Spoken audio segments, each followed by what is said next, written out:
commençait à être quand même compliqué. J'avais 15 € dans mon compte.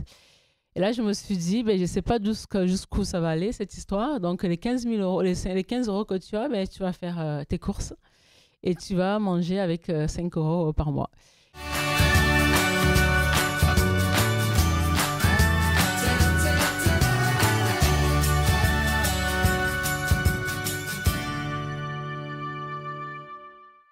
Bonjour Diane, bienvenue dans le podcast La Voix du Dirigeant. Bonjour. Bonjour Nicolas, bonjour Bouchra et merci pour l'invitation. Est-ce que Diane, tu peux te présenter ton activité, ton parcours? Ok, alors donc, je suis Diane Obam, j'ai 35 ans et ça fait plus de 6 ans que je me suis lancée dans l'entrepreneuriat. En 2016, je me suis dit, vas-y, tu quittes le salariat, tu deviens chef d'entreprise. Et comme je suis quelqu'un de très ambitieuse, mais aussi très réaliste, j'ai commencé en tant qu'auto-entrepreneur pour voir est-ce que l'entrepreneuriat, c'est mon truc, qu'est-ce que c'est qu'être chef d'entreprise, comment ils font les dirigeants, est-ce que je peux vraiment développer une activité et vivre de mon business. Au bout de 6 mois, j'ai eu des réponses à cette question et donc 6 mois après, en mars 2017, j'ai décidé de créer Booster Active. C'est une société, donc c'est un cabinet de conseil et un organisme de formation où on fait pas mal de choses. Le but, c'est d'accompagner le dirigeant dans la sérénité, donc à l'accompagner à structurer son business, à avoir une organisation optimale pour booster son entreprise et à part du conseil, du coaching et de la formation. Oh, tu as beaucoup de casquettes. Est-ce que tu travailles toute seule ou comment tu peux assurer toutes ces activités? Je travaille avec mon réseau dans ma société, c'est le réseau Booster Active. Donc, dans le réseau Booster Active, il y a Diane Obam, il y a les compétences de Diane Obam, il y a la disponibilité de ma disponibilité à moi. Et il y a aussi et surtout les compétences et les expertises des experts de mon réseau. Ce qui fait que quand j'ai un client, c'est moi qui va le découvrir son activité, mettre en plan d'action optimal pour pouvoir structurer son entreprise et mettre les plans d'action pour qu'il puisse se développer. Et ensuite, je fais jouer mon réseau et je trouve le ou les experts de mon réseau Booster Active qui vont aller intervenir chez mon client sur les aspects financiers, RH, communication ou autres pour de la formation ou de la prestation que je vais sous-traiter. Donc, je gère toutes ces activités-là avec mes compétences et les compétences des experts du réseau Booster Active. Le front de client, ce que le client perçoit du réseau Booster Active, c'est du conseil et du coaching sur leur business, c'est leur structuration d'entreprise. Par contre, toi, ton métier en tant que tel, c'est surtout de la mise en relation des bonnes personnes qui pourront... C'est le pilotage d'une structuration d'entreprise. C'est-à-dire que je suis un peu le chef de projet. Le chef de projet, on va dire ça comme ça. Je suis un peu le chef de projet de l'activité et c'est moi qui pilote toute la structuration qui est mise en place. Et c'est moi qui sais qui est-ce que je vais choisir, qu'est-ce que je vais positionner pour telle ou telle mission. Et c'est moi qui suis garant du résultat de l'activité. Après, le but, c'est que je ne sois pas derrière mes experts. Donc, d'où l'intérêt de choisir des personnes qui sont compétentes, qui sont experts, qui seront autonomes dans la réalisation de ces missions. Et ce qui me permet, moi, après, de pouvoir accompagner plusieurs clients et de pouvoir faire plein de choses. Et du coup, rassurer les clients pour le fait qu'on va aller atteindre les objectifs de ce pourquoi il a fait appel à nous, c'est-à-dire structurer et développer son business. Est-ce qu'on peut faire un parallèle oui. avec le métier, par exemple, de maître d'œuvre qui construit une maison et qui va justement être le chef de projet de la construction, mais par contre, c'est pas lui qui va mettre le ciment, les pierres, etc. Alors, je suis un peu le maître d'œuvre parfois. Je mets beaucoup la main à la table. Quand j'ai un client, quand j'accompagne un client, ça devient, c'est pas ma société juridiquement, mais quand je suis vraiment sur le terrain. Et il y a pas mal d'actions que je fais moi, mais tout ce que je sous-traite, ce sont des choses que soit j'aime pas faire. Une formation Excel, clairement, je sais utiliser Excel, mais je ne ferai pas de formation Excel. Ou des choses où ce que je fais aussi, c'est des choses que j'aime faire, ou sans prétention, je pense que ce serait moi la bonne personne pour aller faire cette mission-là. Par exemple, si un client a besoin de recruter, je ne vais pas aller recruter des salariés à moins de 2 000 € de salaire, mais des cadres. Je préfère, moi, recruter des cadres pour ce client parce que je sais quel est le profil qui est plus adapté à son business en termes de structuration.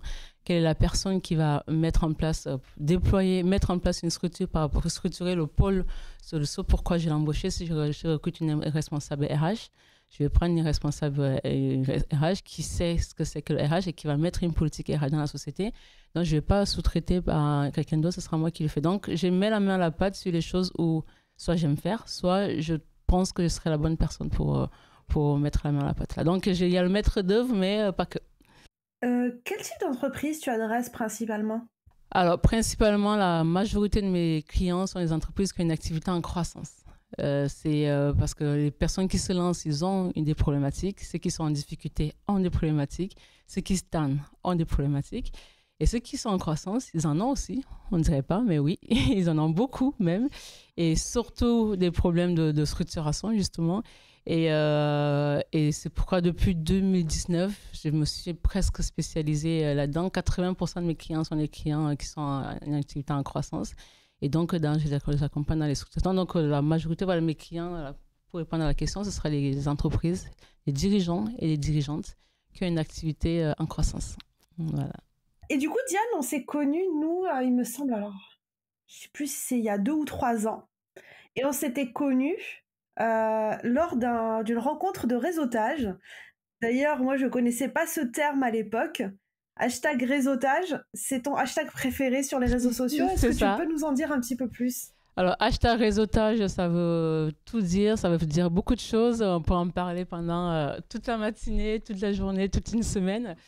Pour faire court, le réseautage, donc j'ai aussi un club d'affaires. Comme je vous ai dit, ma clientèle principale, ce sont les dirigeants qui ont une activité en croissance. Et donc, j'ai créé un club d'affaires en 2019. C'est le club des dirigeants qui a une activité en croissance. Le but, c'est de permettre aux dirigeants, aux dirigeantes aussi, il y en a beaucoup, il ne faut pas que je les oublie, d'avoir un jour par semaine où ils peuvent se ressourcer, se retrouver entre pairs, parler de leur succès entre dirigeants en croissance, parce que c'est souvent tabou en France, je ne sais pas pourquoi d'ailleurs, mais parce que nous, on a cette facilité de parler de nos succès et c'est très, très bien dans le club. Et aussi parler de ces difficultés, parce que quand on est avec des dirigeants qui ne sont pas en croissance, parler de certaines difficultés, ça peut paraître mal vu pour certains. Donc, du coup, dans le club, on peut parler en toute convivialité de nos succès, de nos incertitudes, et aussi d'oser dire « je ne sais pas faire », d'oser dire « ah, j'ai découvert un truc », et aussi d'oser avoir une soirée où on ne parle pas business et où on est avec Pierre-Paul Jacques et où on passe de bons moments avec des personnes qui sont dans notre même état d'esprit, dans le même dynamisme. Et c'est très intéressant. C'est quelque chose qui m'anime moi au quotidien. Et pourquoi j'utilise beaucoup le réseautage aussi? Parce que aujourd'hui, je suis le résultat de ce que le réseau m'a apporté. Et pourquoi j'ai créé un club d'affaires? Parce que j'ai fait, je ne dirais pas tous parce qu'il y a plus de 200 clubs à Toulouse, donc je n'ai pas fait tous les clubs d'affaires, mais j'en ai fait une grande majorité des clubs. Et j'ai rencontré beaucoup dans ces clubs, il y avait beaucoup de personnes qui venaient distribuer les cartes de visite ou collectionner des cartes de visite. C'était bien parce que au début, je n'avais pas de réseau et donc ça me permettrait de rencontrer des potentiels clients. Et surtout, ce que ça m'a apporté dans ces clubs d'affaires-là, c'est aussi surtout de développer mon réseau d'experts pour pouvoir avoir des expertises supplémentaires à proposer aux clients. Mais pour moi, le réseautage, ce n'est pas juste le fait d'aller dans un club d'affaires. C'est pour ça que dans le réseautage, pour moi, c'est ce que le réseautage m'a vraiment apporté. C'est une personne que je ne connaissais pas qui m'a dit « Ah non, mais tu fais des formations et tu n'es pas organisme de formation ?» Mais comment ça se fait? Tu parles de quoi? C'est quoi un organisme de formation? Comment on fait? Voilà, donc des personnes qui m'ont appris des choses que je ne connaissais pas et qui, grâce à eux, si je n'ai pas eu sa carte de visite, mais j'ai eu une connaissance qui m'a permis de tripler mon chiffre d'affaires du jour au lendemain, grâce à cette personne qui s'appelle Vincent. D'ailleurs, s'il regarde cette vidéo, parce que je ne l'ai pas revue depuis cette soirée-là, et grâce à lui, j'ai fait en sorte que ma société devienne un organisme de formation. Donc, il y a lui cet inconnu qui m'a beaucoup aidé. Après, j'ai dit dans le réseautage, j'ai créé un business entourage, c'est-à-dire d'être entouré des personnes qui vont me permettre de grandir dans mon business, des personnes qui vont me permettre de grandir personnellement, moi en tant que Diane Aubin, en tant que femme et en tant que chef d'entreprise. Le fait déjà de créer une société en 6 mois et non pas au bout d'1 an, c'est parce que j'avais découvert que quand ton dirigeant fait appel à toi pour une prestation de 10 000 euros et que toi, ta prestation est à 3 000 euros et que les 7 000 euros, c'est de la prestation de la sous-traitance, déclarer 10 000 euros, il ne faut pas le faire. Donc, le fait de déclarer ça en charge, par exemple, c'est des choses qu'aujourd'hui, ça devient facile et logique à comprendre. Mais il y a quelques mois, je sortais du salariat à chef d'entreprise. C'est des trucs banals que je ne connaissais pas.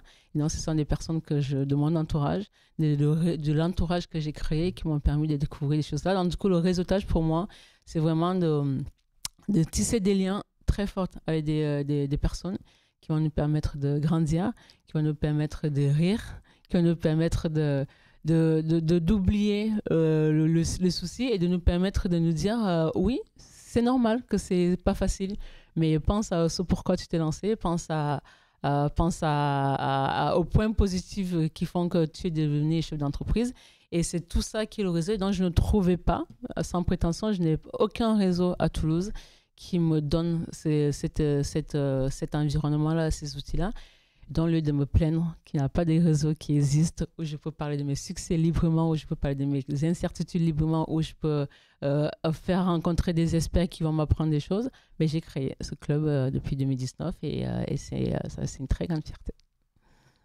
Bravo, bravo. Et effectivement, c'est une bonne leçon à retenir, c'est que quand on ne trouve pas ce qu'on cherche quelque part, autant le créer soi-même. Hein, et pas se plaindre. C'est une très bonne idée. Je voudrais juste revenir sur un petit point, un petit éclaircissement. L'histoire des 10 000 euros, 7 000 euros de charge, est-ce que tu peux le reclarifier en 3 mots pour ceux qui ne connaissent pas ces histoires de statut micro-entrepreneur Oui, c'est en gros ce que tu voulais dire, hein, c'est que tu déclares 10 000 euros forcément parce que le client, lui, va te verser 10 000 euros. C'est le chiffre d'affaires, c'est ça. Et donc, tu vas, toi, payer des impôts sur ces 10 000 euros. C'est ça. Alors qu'en réalité, ce qui te reste à la fin, c'est que 3 000. Oui. Et parce que ces 7 000 euros vont être pour payer des sous-traitants. Oui. Et comme le statut auto-entrepreneur, cet argent-là qui rentre, c'est vu comme un salaire, entre guillemets, c'est de l'impôt sur les revenus. Et donc, tu payes beaucoup d'impôts alors que tu as gagné que 3 000 euros. Et donc, tu gagnes rien. Et donc, au final, des 10 000 euros. voilà, quand on fait le calcul, au final, tu perds beaucoup. Voilà. Alors que du coup, quand on bascule en société, les impôts sur les sociétés, c'est sur le bénéfice. Et donc, c'est sur la différence entre ce que tu as gagné et ce que tu as acheté en charge. Et dans les prestations, c'est que sur les 3 000. Voilà. Merci pour la précision. On va passer au vif du sujet. Oui. Donc, c'est-à-dire la question sur ta plus grande difficulté. Donc, quelle est la plus grande difficulté que tu as vécue, toi, en tant qu'entrepreneur, depuis que tu t'es lancé ? J'ai 2 difficultés, mais je vais parler d'une qui peut parler à beaucoup de dirigeants. C'est la difficulté de trésorerie. Je disais tout à l'heure que grâce à ce cher inconnu Vincent, je suis devenue organisme de formation et donc certifié Datadoc en 2017. Chiffre d'affaires qui explose. Très, très, très, très belle année par rapport à des contrats qui se signent de mois en mois. Tous les mois, je me sentais très, très, très bien, très, très riche. Un chiffre d'affaires énorme. Mais je ne connaissais pas comment dire, le milieu de la gestion d'un organisme de formation. Donc, j'aurais dû me renseigner ça. Mais voilà, comment gérer l'organisme de formation, les délais de prise en charge, les délais de paiement des OPCO. Pour moi, j'ai signé, il y a eu l'accord. Donc, dès que j'envoie la facture, je suis payée. Et donc, dans mon plan prévisionnel, j'étais très bien. Et donc, je me sentais pas mal. Je me sentais très bien. Et sauf que je suis arrivée pendant 3 mois où j'avais 4 mois, 5 mois, 6 mois, pas de retour de paiement des OPCO 6 mois après la formation. Donc, j'ai vécu 3 mois où j'avais 15 euros dans mon compte. Quand ça commençait à être quand même compliqué, j'avais 15 euros dans mon compte. Et là, je me suis dit, je ne sais pas jusqu'où ça va aller, cette histoire. Donc, les 15 euros que tu as, tu vas faire tes courses. Et tu vas manger avec 5 euros par mois. Et donc là, j'ai connu ce que c'est qu'aller faire les courses et se baisser et regarder le produit le moins cher et manger tous les jours des pâtes et de tomates. J'ai toujours ma famille qui est là, j'ai toujours eu des amis qui aurait pu me dire mais t'es con ou quoi, viens manger chez moi, mais non, mais je te donne 10 euros de plus ou je te donne 5 euros, va faire tes courses. J'aurais pu, mais c'était pas j'étais encore la Diane qui avait un driver soit fort, qui ne savait pas dire au secours, j'ai besoin d'aide. La Diane d'avant ne pouvait pas dire j'ai besoin d'aide, ne voulait pas. Ma mère, elle habite à 10 minutes de chez moi, mais même quand elle a su après, heureusement qu'on ne frappe pas des enfants, elle aurait pu, dans son regard et dans son retour, j'ai senti beaucoup de déception et je me suis excusée parce que je ne voulais pas être aidée. Et donc, j'ai vécu pendant 3 mois avec 15 euros. Et j'ai juste demandé à une cousine très, très, très, très proche de payer mon loyer pendant ces 3 mois-là. Donc ça, c'était, oui, la très, très grosse difficulté. Mais c'était un apprentissage parce que du coup, avec ça, j'ai compris qu'il ne fallait pas faire que de la formation. Et j'ai compris qu'il fallait me diversifier. Et aussi changer aussi un peu de mode sur le système de paiement de mes activités. Donc, grâce à ça, ça va un peu mieux. Mais voilà, ça, c'est la grosse difficulté que j'ai eue depuis que je me suis lancée. Ouais. Donc ça, c'est une grosse difficulté parce que ça te met toi, ta vie en risque, entre guillemets.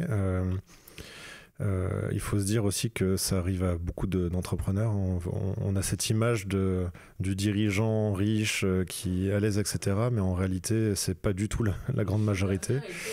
Très bien.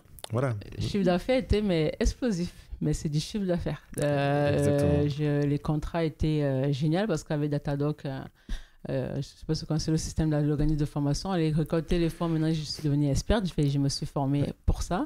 Mais je ne suis pas allée jusqu'au bout de la formation, à savoir c'est quoi le délai de paiement. Ce que tu dis, c'est ça, c'est la facture. Tu as facturé des clients, donc ton chiffre d'affaires, parce que le chiffre d'affaires, il est compté sur ce qui est déjà facturé.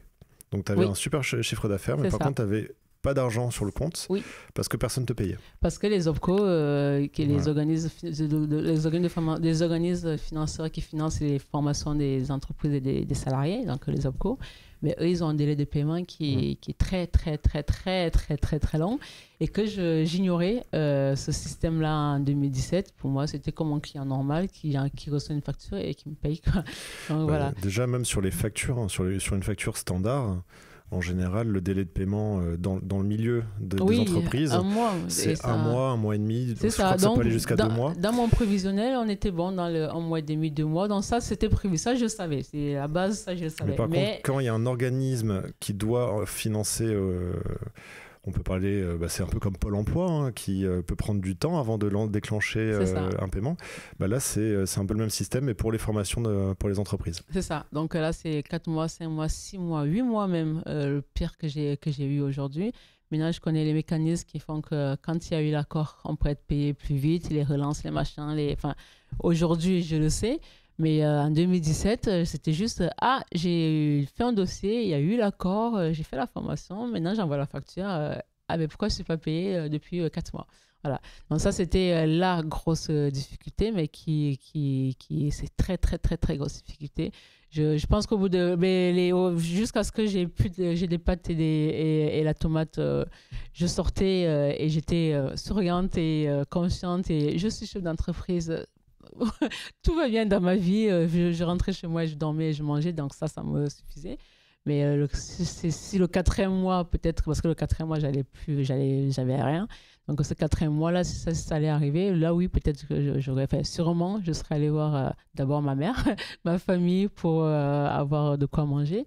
Mais je ne suis pas allée jusque-là parce qu'il n'y avait pas un besoin. Mais voilà, c'était les 3 mois les plus durs depuis mon lancement. Est-ce que tu as entamé du coup des démarches pendant cette période-là pour trouver d'autres types de missions ou quelque chose qui te paye directement? Alors, c'est pendant ce moment-là que j'ai commencé à réfléchir à me diversifier, justement, et aussi à refaire ce que je faisais quand j'étais auto-entrepreneur, savoir vendre des prestations, d'autres prestations. Et après, il fallait, je pense qu'on le lance au bout d'1 mois ou de 3 mois, qu'on va avoir des clients là de suite. Et à côté de ça, j'avais aussi des sollicitations de plus en plus, parce que j'avais fait une bonne communication là-dedans. Et du coup, j'avais pas mal de rendez-vous que je voulais honorer parce que Je savais, tout le monde me disait, même sur Internet, partout, parce que j'ai commencé à me renseigner justement pour comprendre.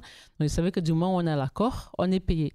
Et comme j'avais des demandes, je ne pouvais pas non plus que tout arrêter et dire non parce qu'il y a ce côté-là. Donc, il fallait honorer les rendez-vous de cette demande qui était vraiment très, très, très présente et c'était génial. Mais il fallait aussi trouver des solutions à côté pour pouvoir avoir des personnes, des clients qui payent cash. Donc, du coup, il fallait jongler avec les deux. Donc, je mettais quand même beaucoup de temps sur le côté signer des contrats et faire des formations de prise en charge. Et essayer parfois de vendre des prestations où on me paye cash. Voilà. Donc après, j'ai trouvé d'autres systèmes, c'est-à-dire paiement avec la compte, que je ne faisais pas avant. Donc déjà, c'est une première solution pour éviter ça, c'est avoir un acompte. Exactement, avoir un acompte.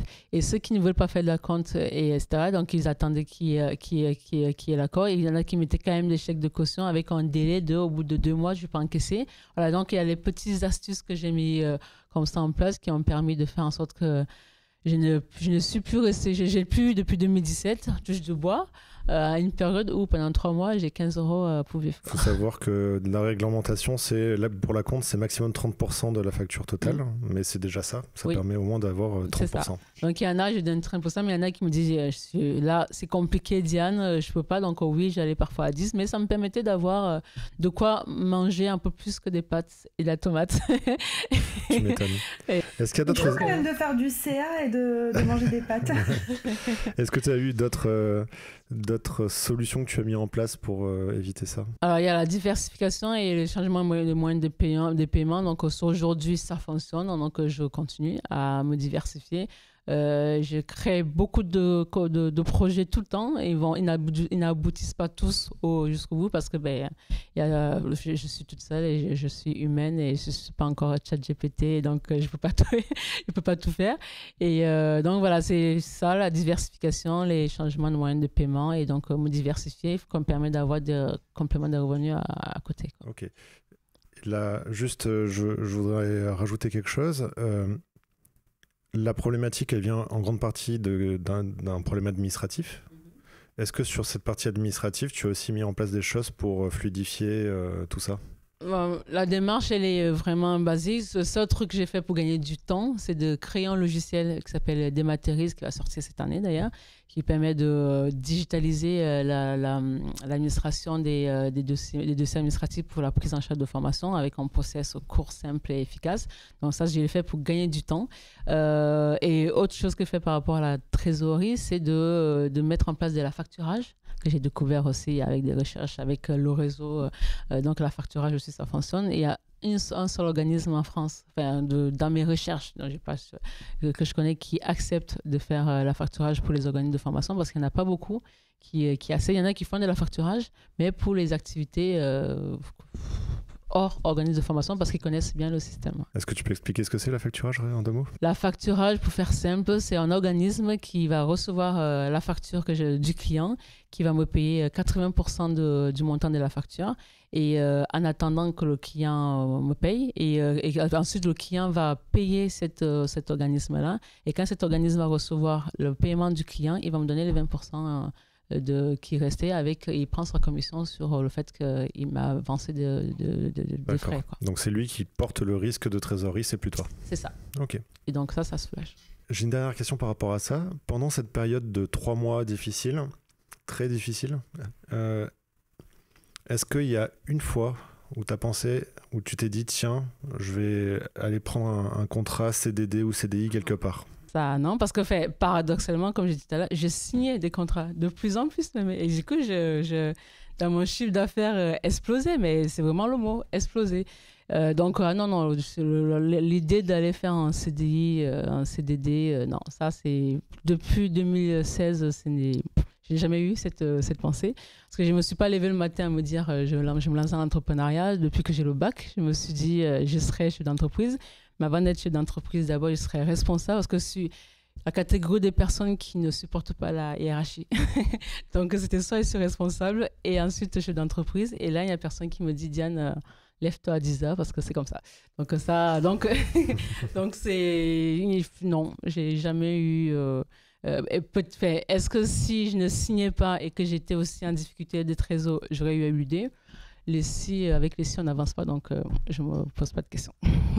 Dans une situation comme ça, il vaut mieux emprunter à la famille ou même à la banque qu'abandonner. Ou même pas emprunter et aller dormir chez maman et manger, parce qu'en plus, elle cuisine très bien, mais c'est juste au côté, le driver soit fort et qui était très fort. Du coup.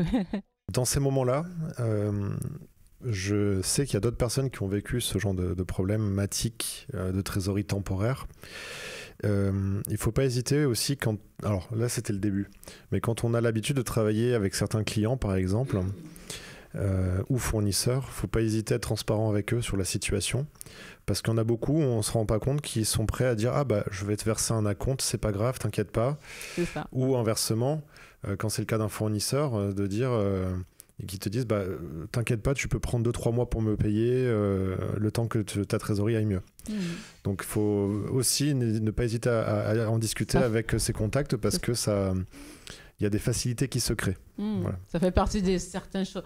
Donc, il est où le bois? Mais tu fais ça sans mettre du bois dans votre... On va toucher la tête. Hein.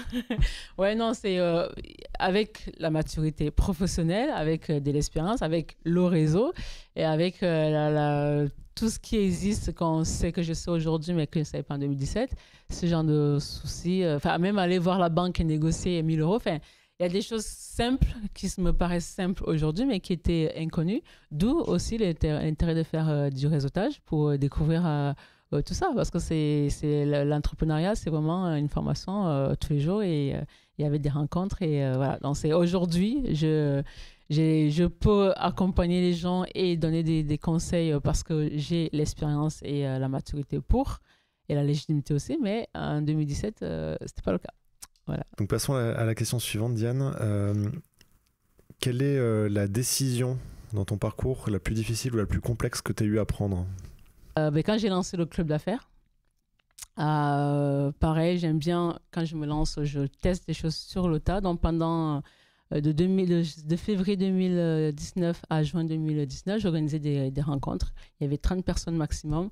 On était le minimum où on n'était pas nombreuses, on était 20. Et à chaque fois, mais très souvent, on était complet 30.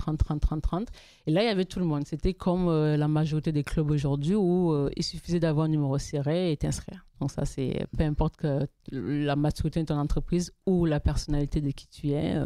Tu es dirigeant, tu es disponible et tu peux payer 35 €, tu participes à l'événement. Donc, ça me permettait, moi, de parler du concept du club business, du Booster Active, d'avoir des feedbacks des gens, des vrais dirigeants qui me disaient c'est bien, tu peux améliorer ça, ou voilà, etc. Et en juin, j'étais fixée. En mai, j'étais fixée pour Toulouse. Après, je me suis dit, peut-être qu'ils disent ça parce qu'ils me connaissent à force. Parce que c'est des gens qui viennent, parce qu'ils m'ont connu sur les réseaux sociaux, parce qu'on me les a recommandés. Organise une rencontre à Paris. Voilà. Et donc, j'ai fait une rencontre à Paris. On était une quinzaine. Et là, waouh, trop bien et tout. Là, je me dis, OK, là, c'est les gens que je ne connais pas. Il y en a 2 ou 3 qui sont dans mon réseau. C'est eux aussi dans une ville que je ne connais pas, parce que moi, je suis toulousaine, je ne suis pas parisienne. J'ai ce genre de retour-là. Donc, oui, tu te lances. Et donc, quand j'ai décidé de créer le club et d'officialiser ce que c'est que le club, donc j'ai décidé de travailler aussi le profil des personnes. C'est-à-dire, il ne suffit pas d'avoir un numéro serré pour être membre du club. Il faut avoir une activité en croissance et minimum 1 an d'ancienneté et avoir les valeurs du club Business Booster Active. Sinon, si on est 1, 2, 3 avec l'intervenant, on ne sera que 3 avec l'intervenant. Je ne veux pas d'afficher qu'on est complet parce qu'on est complet pour faire plaisir aux gens qui n'en ont rien à faire et que moi non plus, ce n'est pas eux qui vont me faire manger plus que des pâtes. Donc voilà, c'était l'une des décisions stratégique, mais où on m'a trouvé folle parce que plus on est sélectif, plus on perd des potentiels clients. Mais je savais ce que je faisais. Et donc, c'était compliqué au départ. C'était compliqué de se dire que la première rencontre, on était 8, alors que je n'avais pas l'habitude d'avoir moins de 20 personnes. Et surtout parce que j'ai quand même un très bon réseau à Toulouse. Mais je suis restée sur le saut pourquoi j'ai créé le club jusqu'aujourd'hui. Et il y a même des rencontres, on était 3, mais c'était très bien parce que les 3 personnes avaient plus de chances d'acquérir tous les enseignements de l'expert qui étaient là. Et c'est justement le moment où on était 3, où je me suis dit, voilà, c'est exactement ce que tu dois faire. Tu gardes cette cible-là et tu passeras ta soirée, pas tout le temps, avec ce genre de personnes. Donc, après, il y a eu un adhérent, plus 2, plus 3, plus 4, plus 1. Et là, on est à 9 aujourd'hui. Le but, c'est d'aller à 15 maxi. Les membres m'ont dit 10 maxi, mais je suis quand même un chef d'entreprise. J'aimerais bien faire du chiffre un peu plus. Du coup, 15 maxi, on ira. Mais je ne suis pas pressée et on reste sur ça. Et j'entends beaucoup de critiques. Elle dit qu'elle a un réseau, mais il n'y a que 8 personnes dans son club. Mais ce n'est pas eux qui me font manger plus que des pâtes, je répète. Et donc, je reste sur ça. Donc, ce n'est pas une décision compliquée ni complexe, mais par rapport à ce qui se fait, on me prend pour une folle. Et j'aime ma folie, donc c'est très bien. Non, mais c'est un choix, entre guillemets, marketing, hein, de décider de soit se consacrer à tout le monde, à faire, comment dire, soit à choisir une niche et aller dedans. Et donc, toi, c'est ce que tu as fini par décider et c'est bien, tu l'assumes. Hein. Ceux qui en parlent le mieux, c'est les gens qui en font partie. Hier, on a reçu en interview Johan. Je crois que la vidéo va sortir un petit peu avant toi. Mais j'ai hâte de voir, parce que je n'ai pas vu encore. Moi, il me semble que les gens de ton réseau, il n'y a pas énormément de turn. Non. Alors que dans les autres réseaux d'entrepreneurs, je vois des gens arriver, des gens repartir, des gens arriver, des gens repartir. Très souvent. Et alors que dans le tien, j'ai l'impression que c'est le même groupe soudé en fait, qui reste dans les le membres du début sont toujours là. Et ceux qui sont venus l'année dernière ou il y a 2 ans, ils sont toujours là. Et voilà, je ne vise pas la quantité, c'est la qualité. Et c'est ce qu'il faut aussi que je les fidélise. Et voilà, donc c'est vraiment, c'est pas ça qui me fait ça. Le club, c'est 9 personnes, on a 1 200 € d'adhésion. Donc avec ça, je vais pas avoir un jet privé ou autre.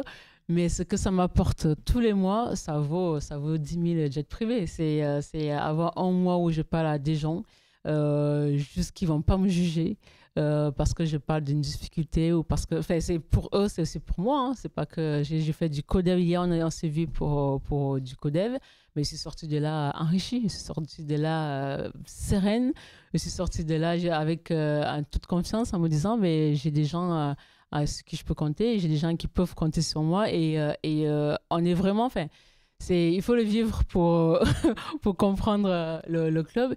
Il y a ce côté, une amitié très forte, c'est au-delà du club d'affaires comme cela, c'est vraiment de l'entraide et des liens très forts. C'est vraiment ce business entourage qui est très, très, très, très, très important pour un chef d'entreprise qui fait vraiment la fierté du club, quoi. Mais c'est vrai ce que tu dis, c'est que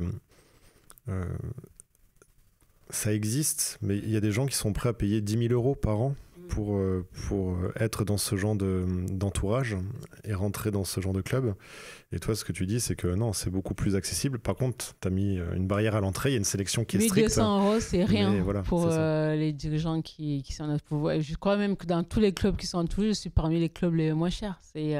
Il y en a qui sont 1400, 2000, etc. C'est pas, le prix n'est pas... je pourrais faire 1500 et je pense que les membres du club auraient payé ces 1500-là. Mais bon, 1200, c'est un prix...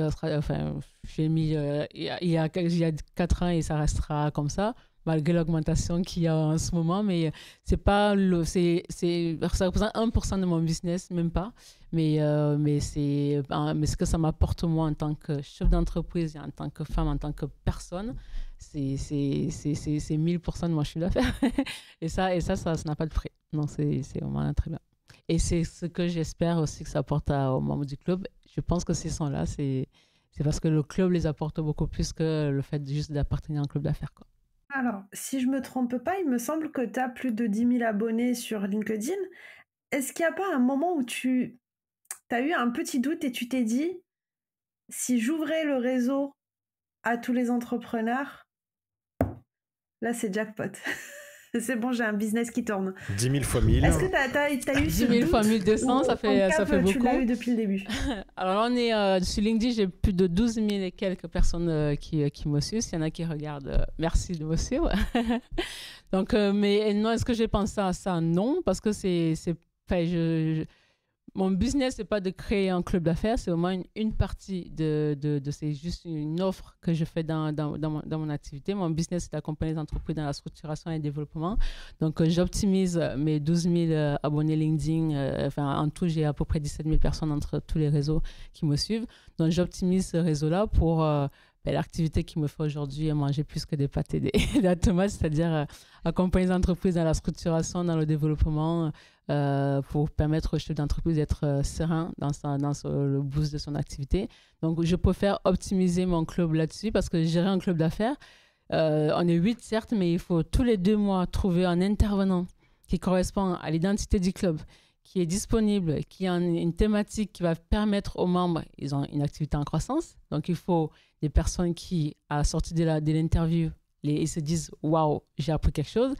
Voilà, donc du coup, je n'ai pas douté. Donc, mon club d'affaires, le réseau que j'ai, ça me permet d'optimiser et de booster mon activité de la structuration, le réseau Boostati, donc la structuration et développement dans l'entreprise, et de permettre aux membres du club de pouvoir découvrir ces solutions ou de rencontrer des gens qui vont leur dire c'est possible. Le mot impossible, oublie-le. Voilà. Donc, et ça, c'est du temps. C'est du temps. S'il y en a qui font que des clubs d'affaires, si je faisais que des clubs d'affaires et que oui, là, peut-être que j'aurais pu créer plein de clubs et prendre du temps pour créer plein de petits groupes, en groupe lundi, mardi, mercredi, samedi, et là, avoir beaucoup plus de personnes, oui, mais si j'avais du temps. Et si j'avais pas l'autre activité, mon activité principale, je me lève le matin, je dors avec le sourire grâce à ça. Donc ça, je pourrais pas changer juste pour avoir 1000 personnes de plus à 1 200 € l'année. Non, ça non. Juste petit point, quand tu parles d'atteindre le million ou le million, on parle de chiffre d'affaires, hein, bien sûr. C'est comme d'habitude. Quand on est entre entrepreneurs, c'est plutôt de ça qu'on parle. Hein. C'est pas 1 million de salaire ou 1 million de bénéfices. Des chiffres d'affaires, pas de bénéfices.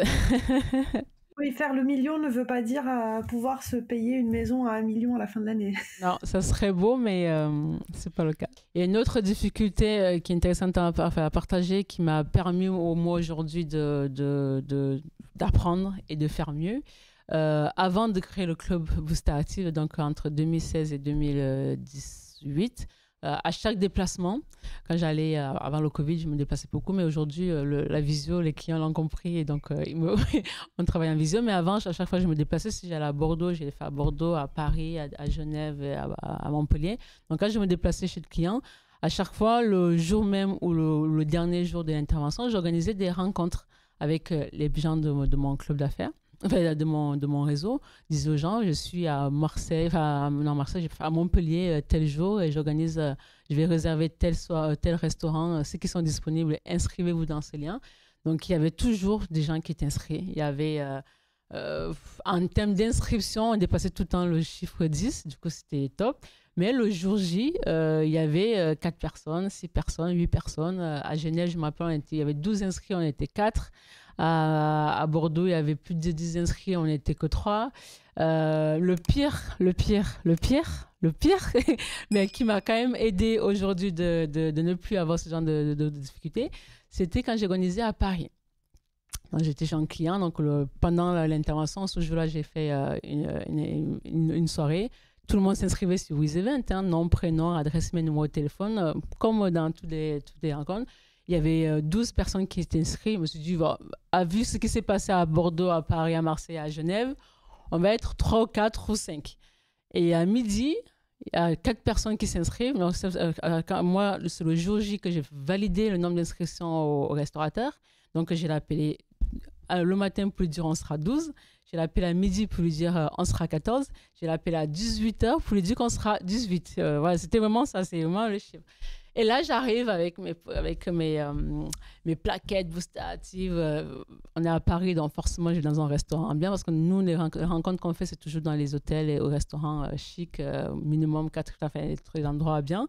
Et on était dans un restaurant perpendiculaire à la Champs-Élysées, un truc génial, quoi. 18 places, c'est beau. J'avais envoyé un mail à tout le monde, j'avais envoyé des SMS, je n'avais pas appelé mes SMS. J'avais eu des confirmations, d'autres non, mais je me suis dit, ils viendront. Et là, rencontre se voit à 19h. 19h30, oh, ils vont arriver en retard. Ben, la demi-heure parisienne, je ne connaissais pas, mais ok, on va découvrir. Hein. 20h, personne. 20h30, personne. 21h, personne. Et là, ben, j'ai compris qu'en fait, il n'y aura personne. Et, donc, et pendant ce temps, c'était quand même un restaurant chic à Paris, donc complet. Mais les gens qui venaient, qui disaient non, on est complet, donc il aurait pu avoir 18 personnes comme ça, facile. Et donc là, j'ai eu la pire honte de ma vie d'aller voir le gérant pour lui dire je suis désolée, vous avez perdu des clients à cause de moi. Et voilà, donc je me suis fait toute petite, c'est rare, mais là c'était vraiment toute petite. J'ai pris le plat le plus cher pour essayer de faire genre. T'en as pris 18 assiettes. Ça n'a pas fait les 18 assiettes, mais c'était j'étais pas bien, mais vraiment pas bien. Et depuis ce jour-là, donc grâce à ces 18 personnes qui n'étaient pas là et qui m'ont fait. Heureusement que c'était pas à Toulouse, parce que Toulouse, je connais quand même du monde, et c'était à Paris. Je me suis sentie pas bien ce jour-là, mais quand je suis sortie du restaurant, je suis passée à autre chose, et donc j'avais pas la honte qui m'a suivie et tout. Et grâce à ça, j'ai décidé. Et maintenant, je ne fais aucun événement où il n'y a pas d'inscription. Donc, il n'y a pas d'inscription payante. Donc, il y avait l'inscription, nom, prénom, adresse, téléphone, comme avant. Mais aujourd'hui, tu payes. Donc, il y a 3 personnes qui ont payé. Je sais qu'il y aura 3 personnes et j'annonce qu'on est 3 personnes. Il y a 15 personnes qui ont payé. Je sais qu'on sera 15 et j'annonce qu'on sera 3. Donc, il y en a qui me disent, oui, je viendrai. Oui, tu n'es pas inscrit. Si tu ne t'inscris pas avant tel jour, telle heure, tu ne viendras pas. Peu importe si c'est une personne qui est une très bonne amie, une personne ou pas. Tu payes, je te comptabilise. Tu ne payes pas, je ne te comptabilise pas. Il y en a qui n'ont pas payé, qui m'ont dit qu'ils viendront, mais comme j'annonce souvent les événements et qui sont venus le jeudi, je fais non, tu viendras la prochaine fois. Tu peux rentrer chez toi. Donc, je vais éduquer aussi les gens à payer. Donc, voilà. Donc, aujourd'hui, grâce à cette très, très mauvaise expérience, quand j'en parle, je me rappelle encore et c'est vraiment désagréable. Mais grâce à ça, ça m'a permis aujourd'hui de ne plus avoir aucun souci quand j'organise des événements. Tous les mois, j'organise des événements avec le club. Aujourd'hui, j'ai plus ce souci-là. Et ouais, c'est... Donc, si un conseil à donner, il y a beaucoup de gens qui font des événements où on s'inscrit. Mais ils ne font pas de trucs payants. Même si vous payez 5 €, l'inscription à 5 €, mais au moins, j'ai fait des événements où il n'y avait pas je ne connaissais pas le prix parce que chacun pouvait payer, mais je faisais quand même payer 5 € minimum. Et si les gens ne venaient pas, c'était le pourboire que je donnais au restaurateur. C'est lui qui va prendre les 5 € par-ci et les 10 € par-là des gens du restaurateur parisien par solidarité. Ça sera les 18 €, les 18 personnes-là. Enfin, cet manque à gagner va être reparti à vie. Jusqu'à ce que je ferai des événements, ce serait tout dans le même fonctionnement. C'est pour faire honneur à ce restaurateur qui a perdu un bon chiffre d'affaires à une soirée, quoi. Ouais, c'est intéressant ce que tu dis. C'est déjà le fait de mettre un prix sur quelque chose, ça engage un peu plus que quand c'est gratuit. Et puis, comment dire, c'est malheureux parce que c'est une question de respect aussi après, mais bon, c'est comme ça.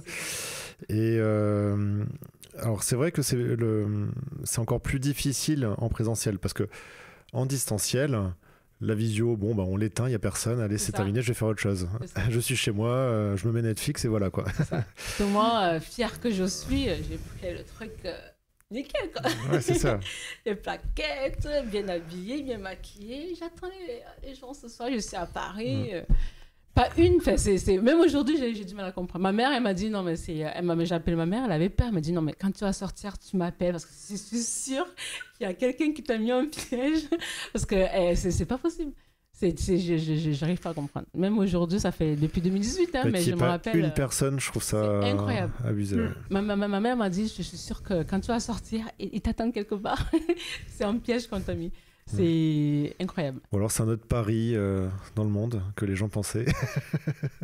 En moyenne, nous, quand on organise des événements, quand il y a, peu importe le nombre d'inscrits, on a un tiers qui vient.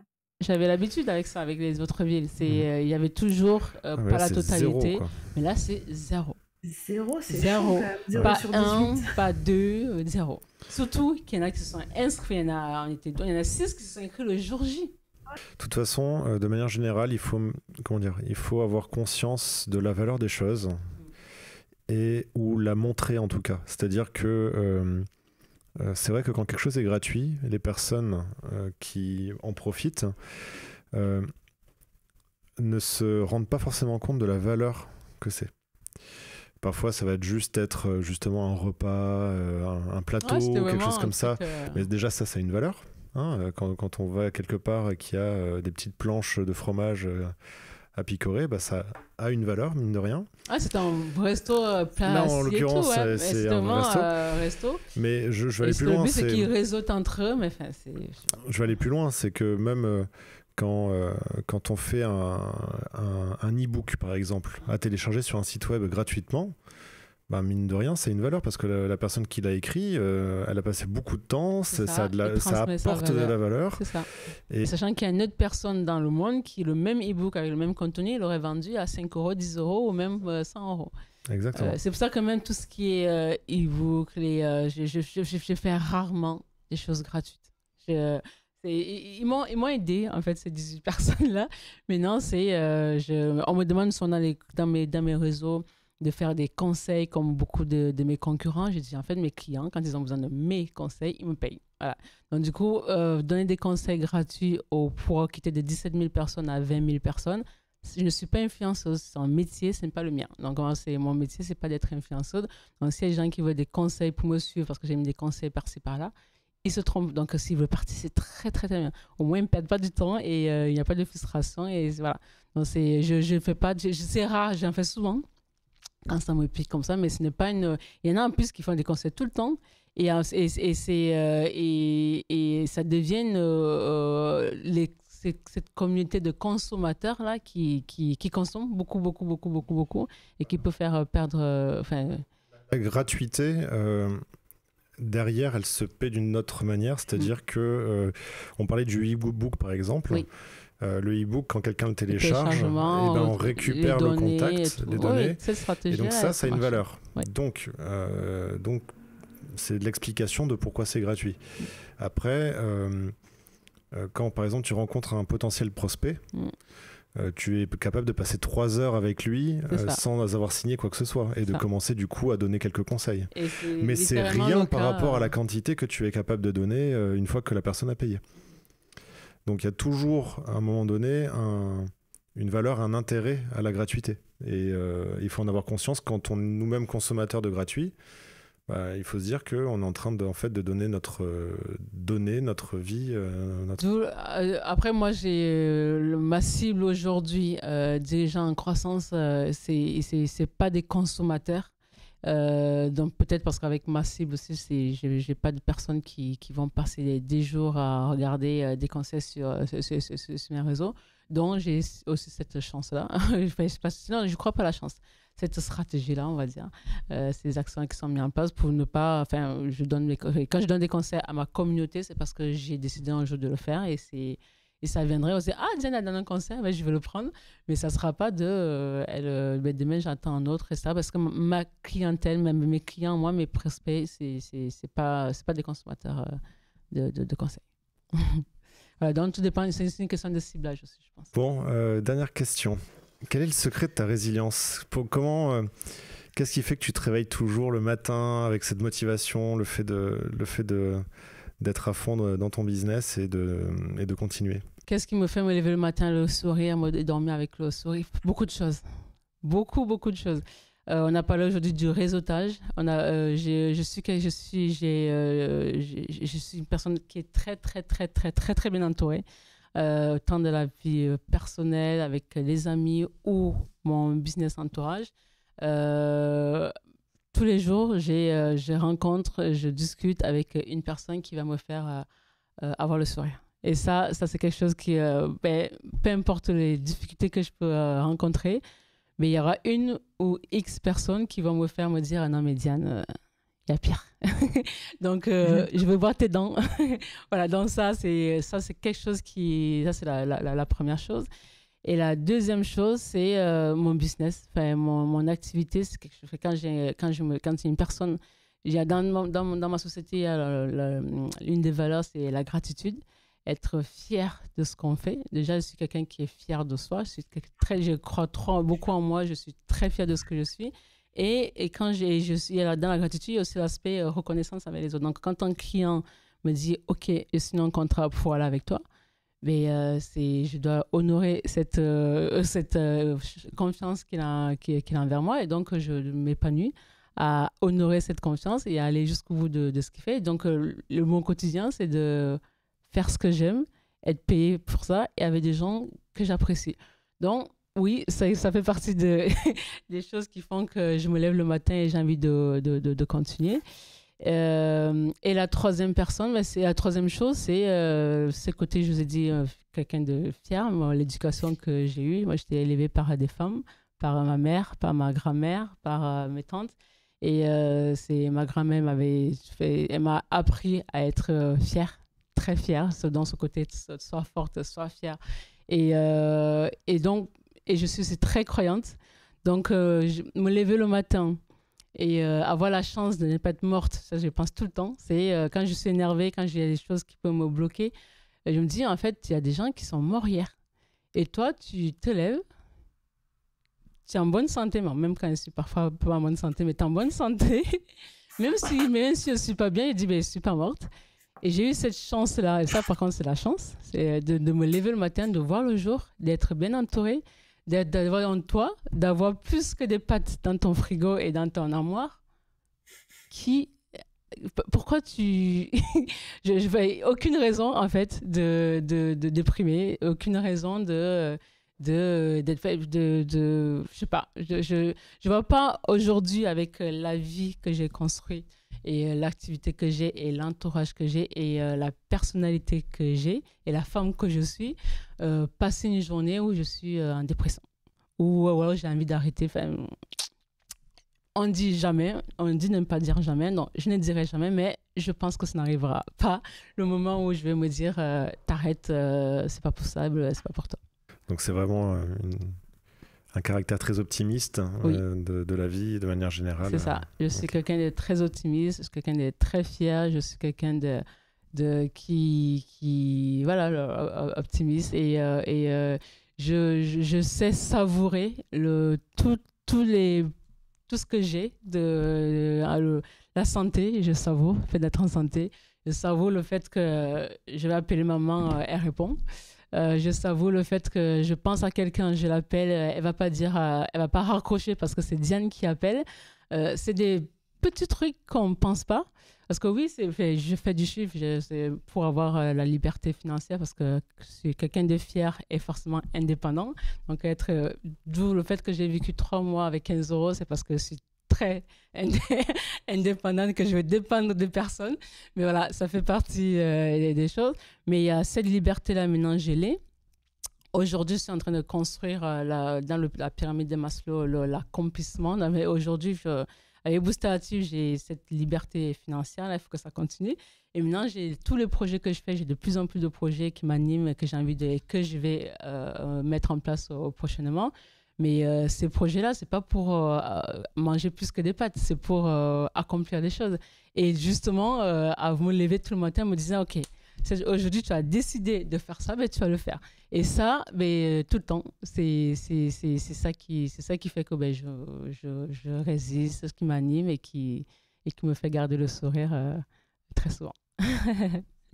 Bon, on a fini, merci beaucoup. Okay. Mais merci non, tu vas rester 2 secondes. Ok. Parce qu'en fait, il y a des petites questions surprises. Ah. On te pose quelques questions du tac au tac. D'accord. Donc la première question.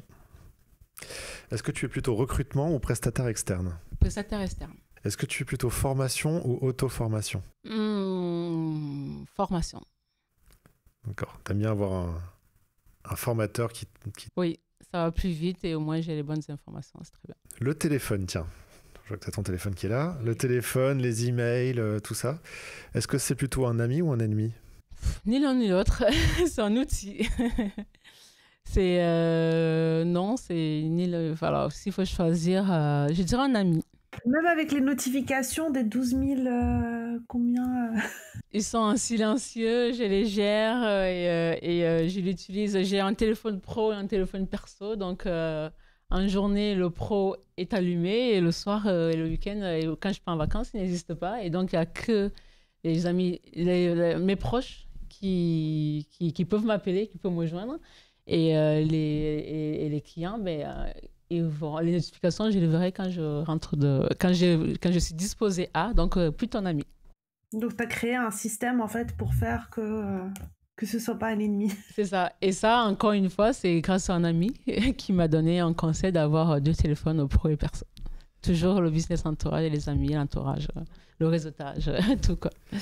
En termes de contenu business, pro, est-ce que tu es plutôt lecture, vidéo ou podcast ? Vidéo. Vidéo. Tu Oui. vois beaucoup de vidéos Je le fais pas beaucoup, mais s'il faut choisir, c'est ça. D'accord. Moi, je suis même pas des 3, je suis plutôt conférence et...